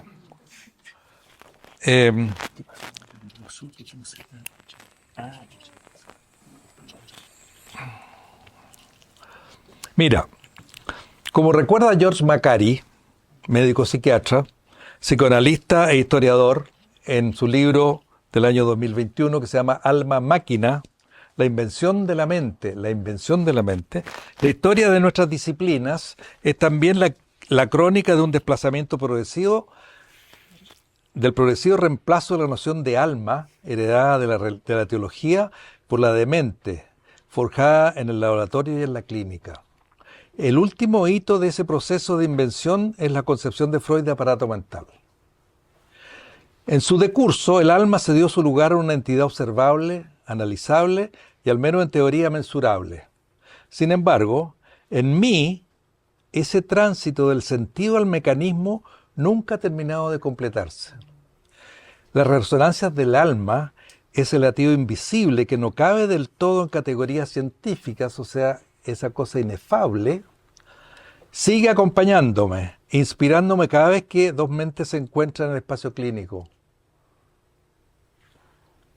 Allí, en ese diálogo íntimo, la mente busca comprender, pero el alma obstinada sigue susurrando. ¿Entiende lo que quiero decir? Es una metáfora. El tema es que ningún paciente, o sea, muchos pacientes me han dicho, en un momento determinado, yo creo que usted, doctor, ¿sabe qué más? Esta situación me tiene desgarrado, me duele el alma. Nunca alguien me ha dicho, me duele la mente. ¿Ah? Entonces hay un lenguaje histórico. Entonces, el que este desplazamiento no se ha completado y que quizás nunca lo haga, lo muestra también el hecho de que la palabra mente, del latín mens, existe en todas las lenguas romances, salvo el francés, pero no existe en las lenguas germánicas, salvo el inglés. En alemán, por ejemplo, Freud usa Seele, alma, Geist, espíritu o Verstand, entendimiento, de acuerdo con lo que quiere expresar, donde las dos primeras son también usadas en contexto religioso. James Strachey, traductor clásico de Freud al inglés, evitó sistemáticamente traducir Seele por Saul, precisamente por sus connotaciones religiosas, traduciéndola por mind, que viene de la misma raíz proto-indoeuropea. Ahí se encuentra. La traducción de Strachey tuvo consecuencias en el desplazamiento del que habla Macari. Freud hereda de la tradición alemana una noción de Seele como vida psíquica integral. Al traducirlo siempre como mind, Strachey restringió su alcance y produce además una separación artificial entre mente y espíritu. En Freud, Seele y Geist forman parte de un campo continuo. En inglés, mind y spirit son dominios semánticos distintos. Por eso que Freud no tuvo ningún problema en hacer un psicoanálisis de la religión. ¿Te fijas?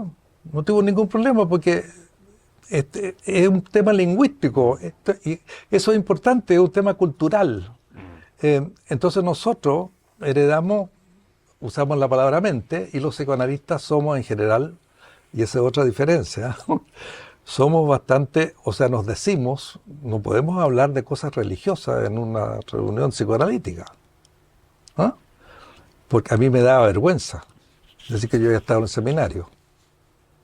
Tenía que decir que no, que eso era cuando yo era joven, qué sé yo. ¿Ah? Ahora no me da vergüenza en realidad. ¿Ah? Digo yo que perdí la fe. Perdí la fe en los dogmas de la Iglesia Católica. Ahí donde yo me crié, ahí donde me enfermé. O sea, todos los dogmas, pues desde la Inmaculada Concepción. Sin embargo, me renació la espiritualidad. Pues. O sea, yo soy un ser espiritual. O sea, me siento, me contacto. Todo mi interés social, todo mi gozo con la naturaleza, todo mi interés por la gente, por estar en contacto, por entenderlos, yo lo siento como espiritual.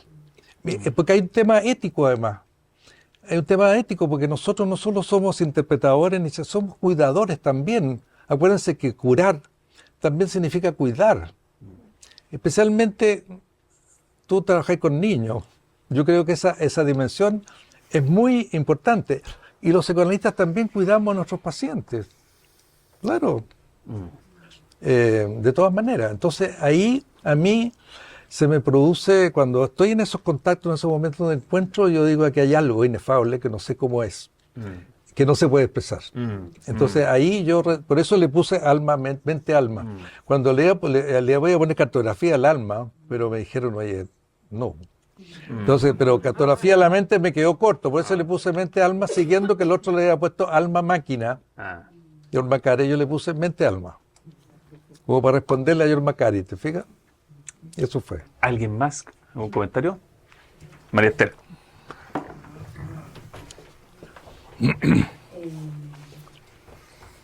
Bueno, agradecerte el libro.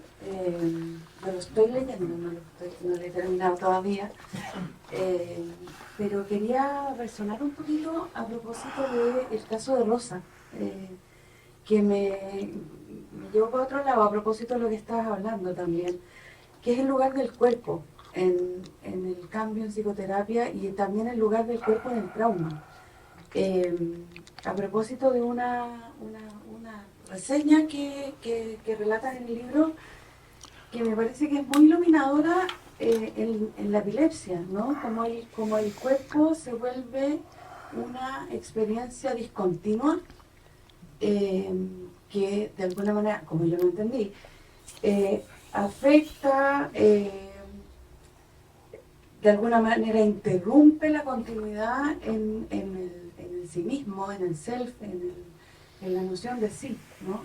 Y pensaba, claro, eso en la epilepsia, pero pensaba en la hospitalización temprana infantil, pensaba en los traumas tempranos, ¿no? Como, de alguna manera igual la neurociencia ha ido mostrando que el trauma no es que tiene un correlato en el cuerpo, sino que ocurre en el cuerpo, ¿no?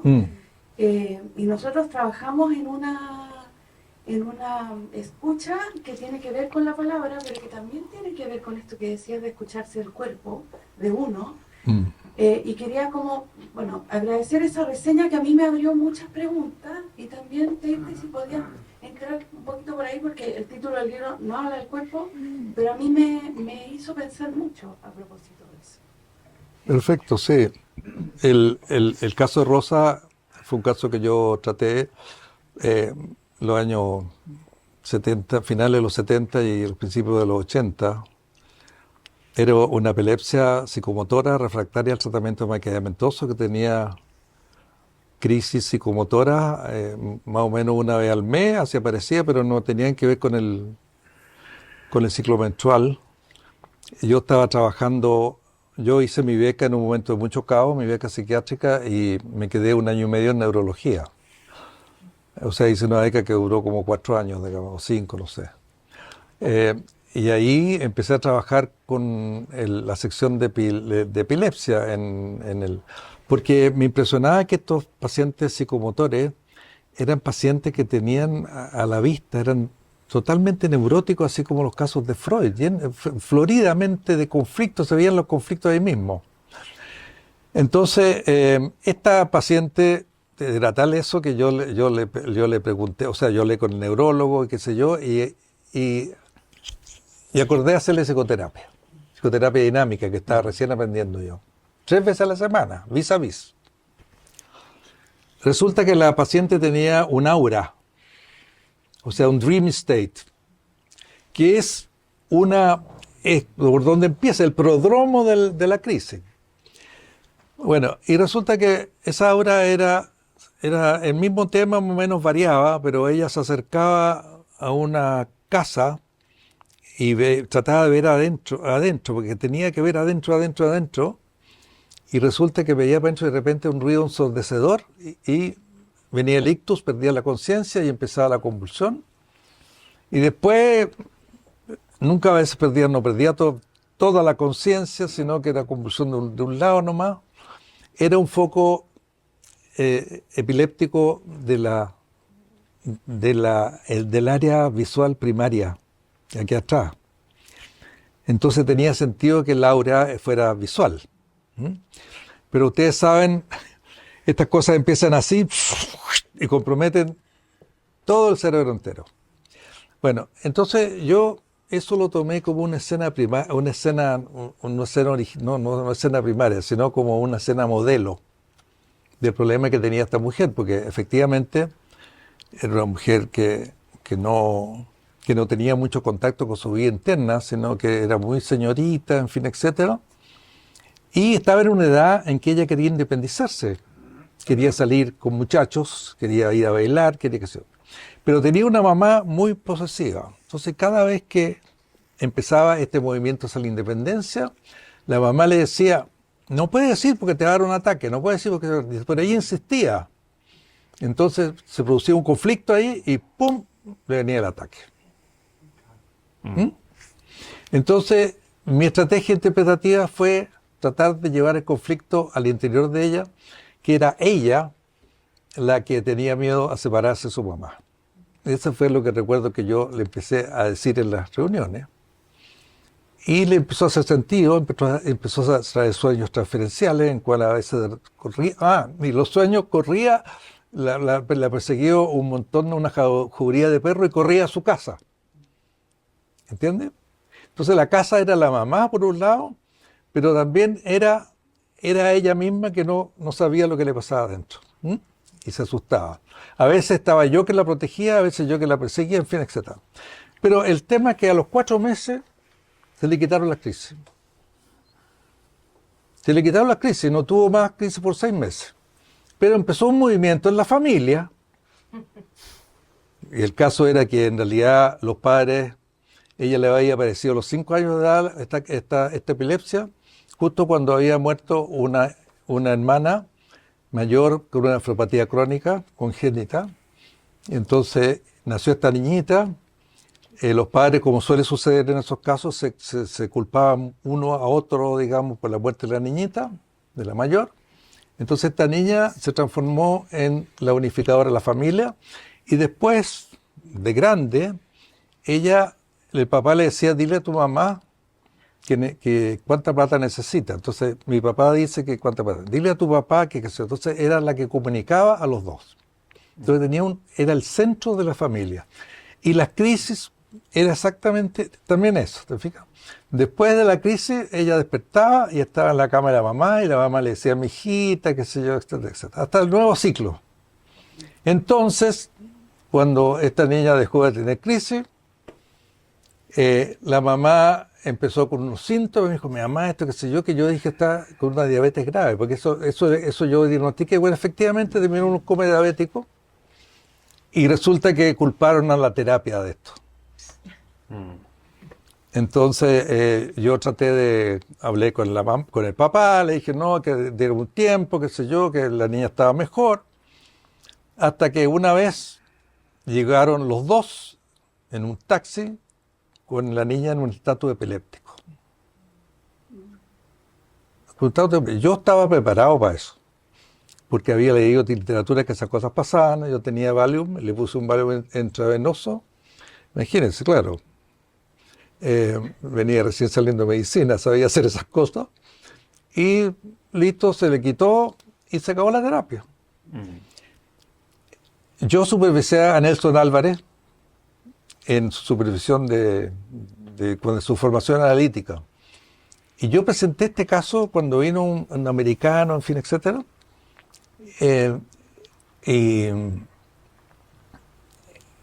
Y él me dijo, oye, yo recibí una pareja de una mamá y una hija. Y fíjate que cuando estaba escuchándola a las dos, la niña tenía un trastorno alimentario y toda la problemática entre la mamá y la hija me recordó el caso que tú presentaste hace 2 semanas. Entonces yo le pregunté a la mamá, le dije, ¿y usted, yo creo que necesita psicoterapia, no sé qué cosa, y usted, ¿sabe lo que es la psicoterapia? Me dijo, bueno, yo cuando fui joven estuve en psicoterapia, no me acuerdo el nombre del doctor, a ver. Entonces le dijo, ¿no sería el doctor Jiménez? Porque yo tenía una epilepsia, ya. Ah, sí. Entonces yo le dije a Nelson, se llama Marcela. Sí, me dijo, se llama Marcela, no es Rosa. Entonces, y le preguntó Nelson, bueno, ¿y ha tenido crisis? Pues no, nunca más en la vida ha tenido crisis. Ahora, yo no puedo decir, porque la epilepsia es así, te fijas, o sea, disminuye, o sea, aumenta, la prevalencia es grande cuando son jóvenes o cuando son viejos, pero hay una época en que remiten muchos cuadros. Bueno, pero esa cuestión a mí me dejó, como tú dices, ¿entiendes? Ahora, yo lo entiendo ahora, todo este tema como porque tengo un capítulo sobre el tema de la conciencia y la subjetividad, y el tema es que la conciencia es el tema actual de la neurociencia.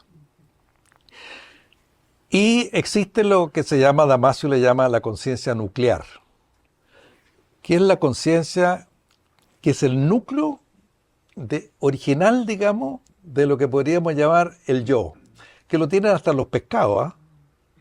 O sea, la subjetividad se puede pesquisar hasta los pescados, pues tiene que ver con la homeostasis, o sea, la evolución de la vida, llega un momento que los automatismos, ¿no?, no sirven para seguir defendiéndose y para mantener la homeostasis.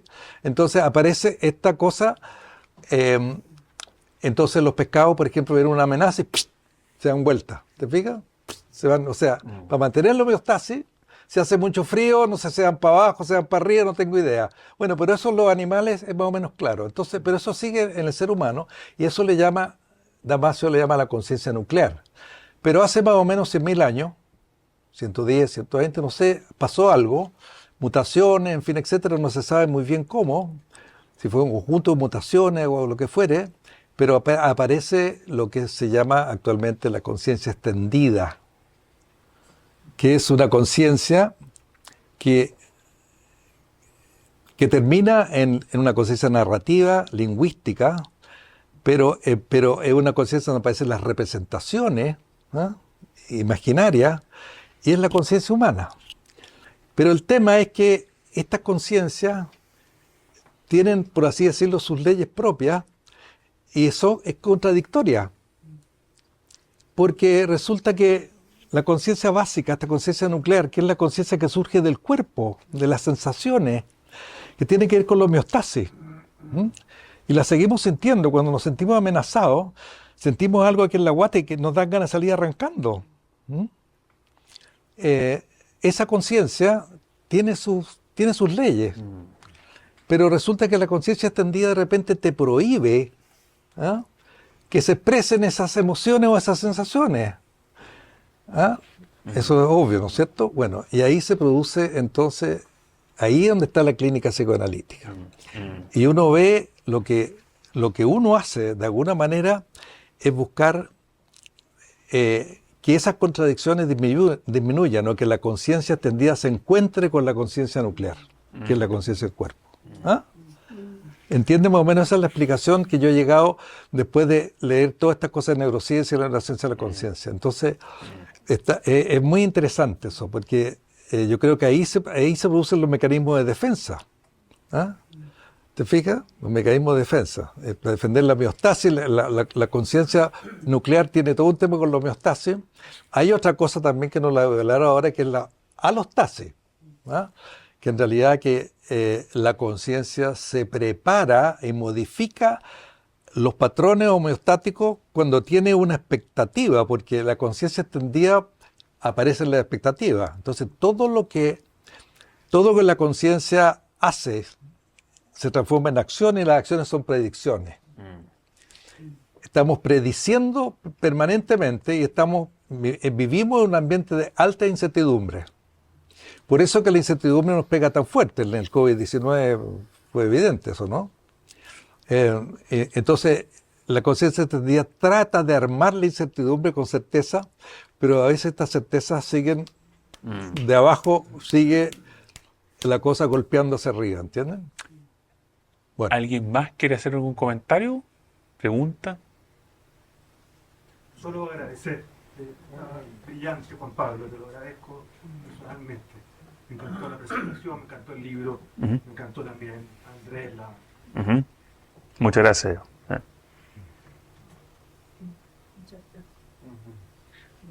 Andrés, dale. Sí. El micrófono, Andrés Muñoz. Ya. Bueno, varios de acá conocemos a Juan Pablo hace un montón de años y hemos sido alumnos de él, en otros momentos hemos sido colegas, hemos trabajado en distintos ámbitos, ¿verdad?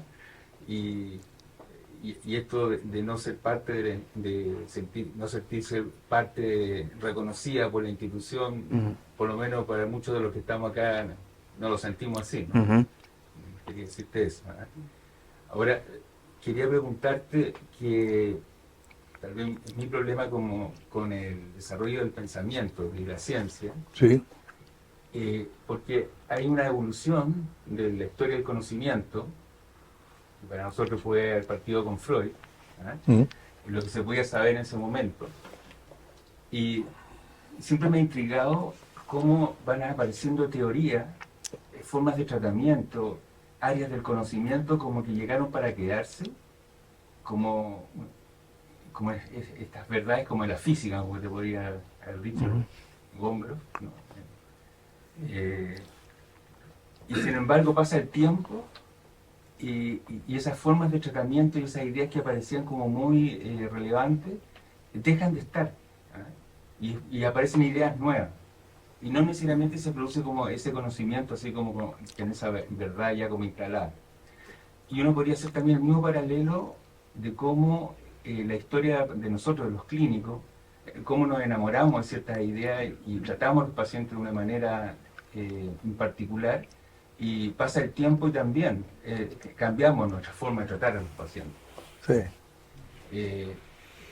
Y uno dice, al mismo paciente a lo mejor le diría cosas distintas.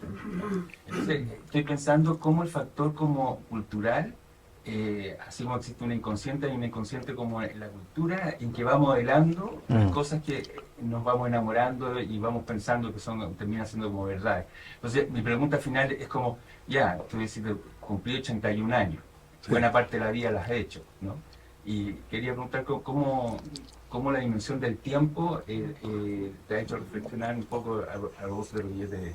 Fundamental, pues mira, con los alumnos de ¿cuántos años es? Primer año. No, usted, ¿cuarto? Cuarto, perdón. Estoy haciendo estamos empezando en realidad, un seminario sobre la historicidad de los conceptos psicoanalíticos.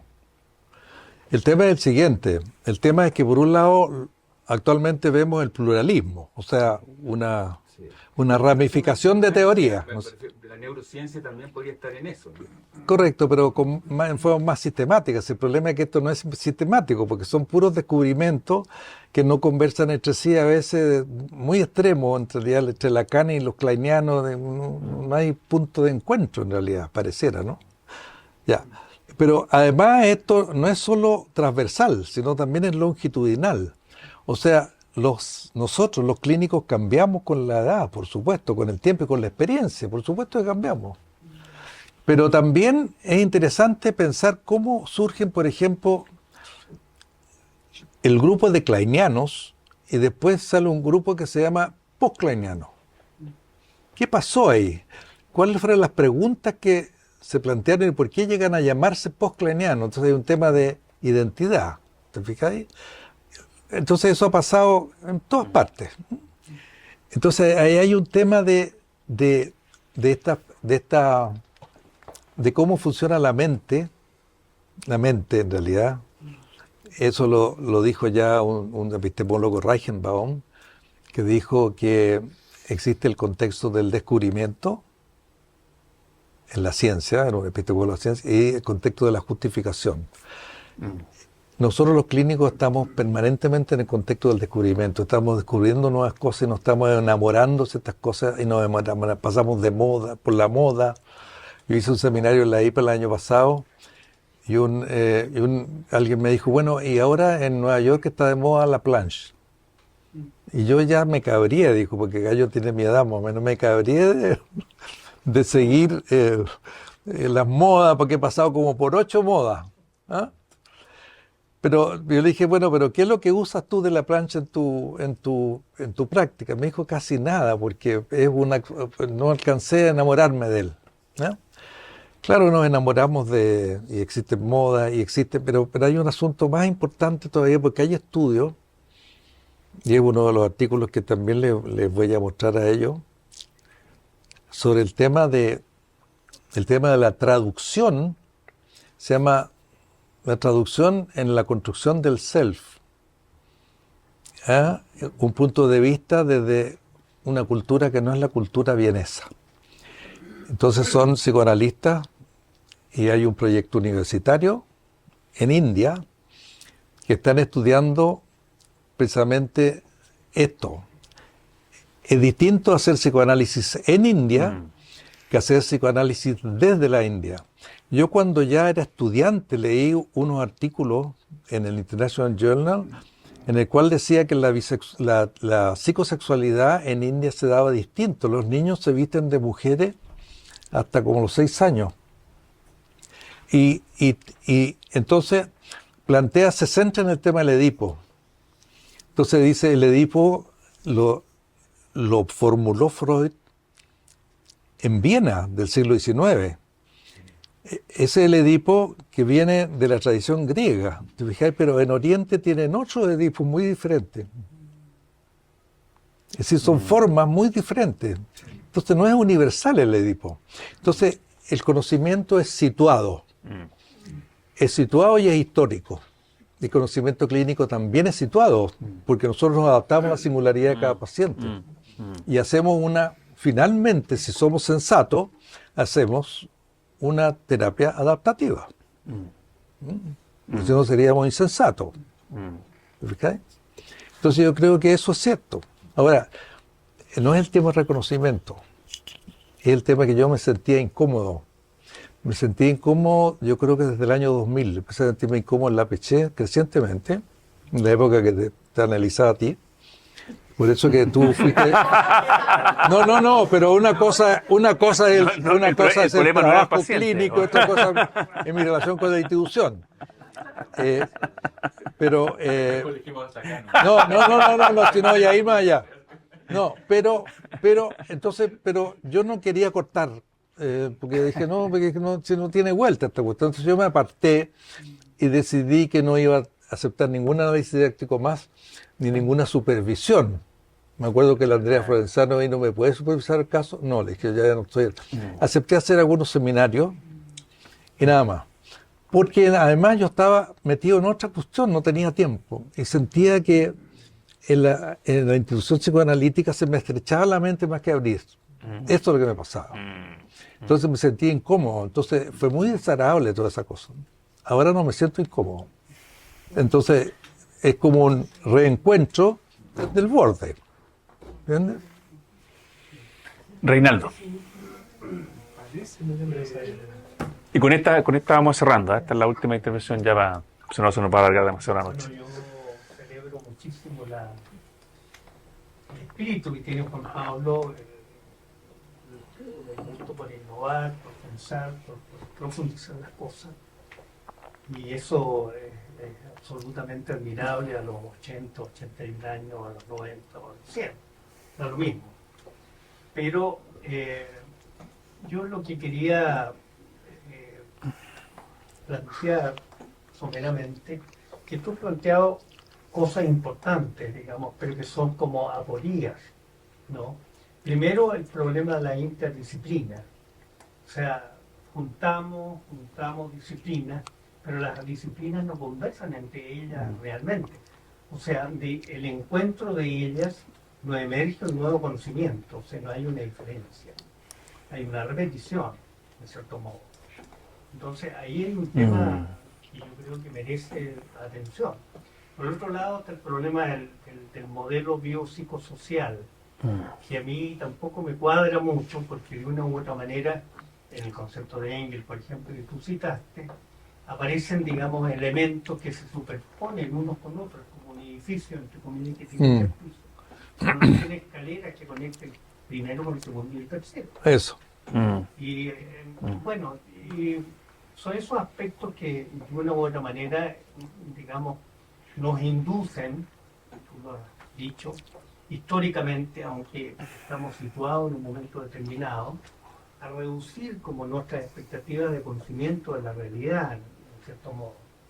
Y eso es lamentable. Yo creo que el problema fundamental que tú tocas y que insiste permanentemente, el tema epistemológico y el tema ontológico, que no se ha resuelto, ¿no es cierto?, en la ciencia moderna desde hace 150 o más años, desde que emergió, digamos, el positivismo de la mano de Comte y, digamos, con antecedentes cartesianos, ¿no?, esta separación tan radical entre mente y cuerpo. Yo creo que hay otros autores que probablemente están tratando de modificar ese tipo de relaciones, por ejemplo, Deleuze, en fin, que permite dialogar con Friston, que es el neurofisiólogo que tú, o con Seth, que tú también mencionaste, que yo creo que amerita como una conversación más amplia.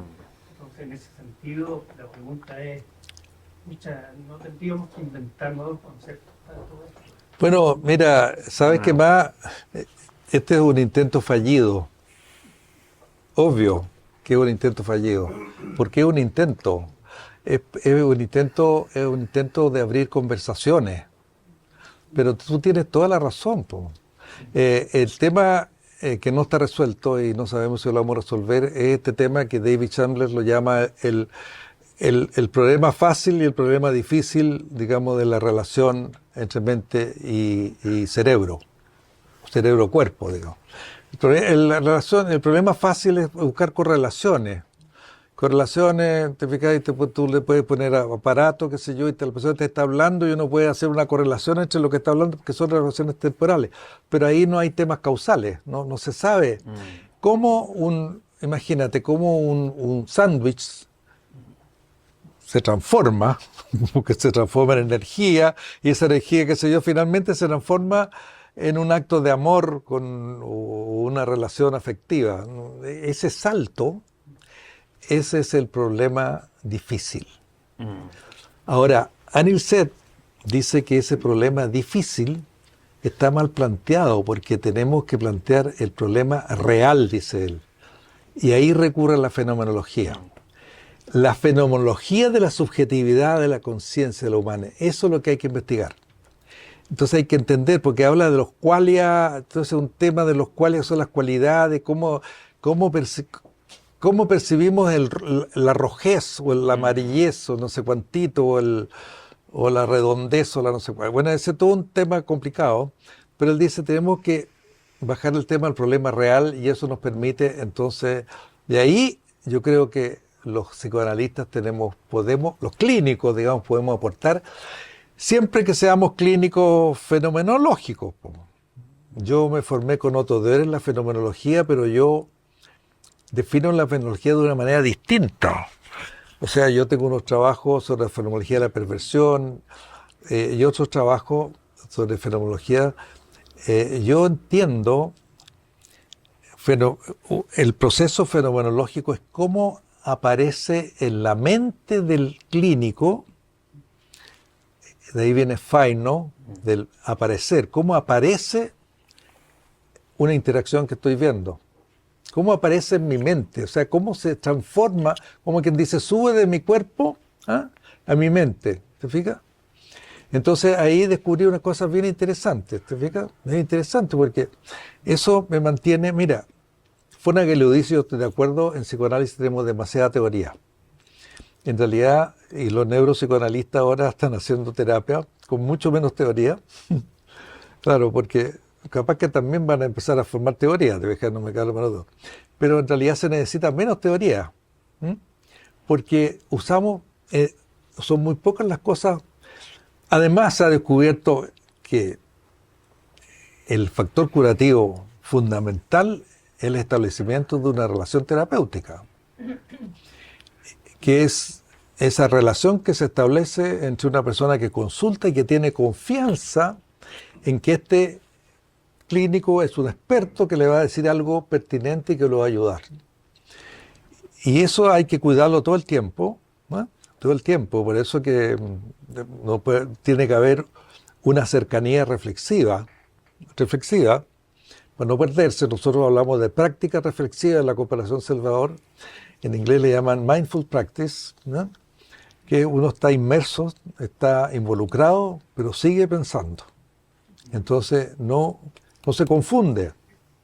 Y sigue pensando en esto. Mira, el piropo más grande que me hizo Tome alguna vez, en fin, ahí me estoy mandando las partes, me dijo, en esa época me trataba de usted, pues mire usted, el doctor Jiménez, usted tiene una contratransferencia cultivada, me dijo. Y yo creo que después lo he transformado en esto.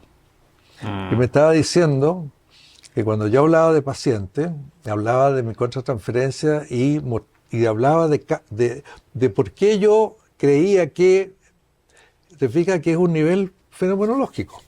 Porque la fenomenología nuestra es una fenomenología interactiva. No es una fenomenología de los fenómenos continentales que veían de una especie de psicopatología clásica así, a los pacientes y buscaban esencias. La esencia de la esquizofrenia, la esencia es un trastorno del lenguaje, un trastorno del pensamiento, qué sé yo. No es esa fenomenología. Bueno, estamos para cerrar. Un aplauso a Juan Pablo por el libro. Oye. Y si alguien quiere comprar este libro para no venirme yo con todos los libros de Aquí vuelta, está la vitrina, cuesta 30 lucas. Bien. Y disculpen que haga ese, yo no vengo a hacer negocio, vengo a regalar porque en Busca Libre también está, pero está como a 33. ¿Ah? Sí, claro, más o menos, porque... Sí, claro, mira, espérate.